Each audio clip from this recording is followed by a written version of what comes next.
Hi guys, welcome back to Spot Our channel. Now I will give you tutorial how to save Google Photos to gallery.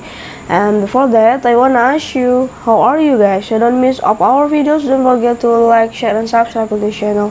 And let's start it. First, we go to Google Photos that you have been to install it before. Click on the Google Photos here, and after that, you can go to the photos that you want to be saved from your gallery. And after you click here, you can click the three dots in the upper of the right corner, and next you can to be downloaded. Okay, download is complete. You can go to the gallery. You can see that is a work or not.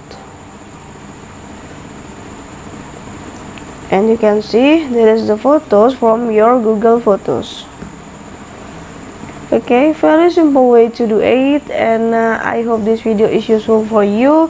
It's a tutorial how to save Google Photos to gallery for Android. Thank you for the attention, and bye.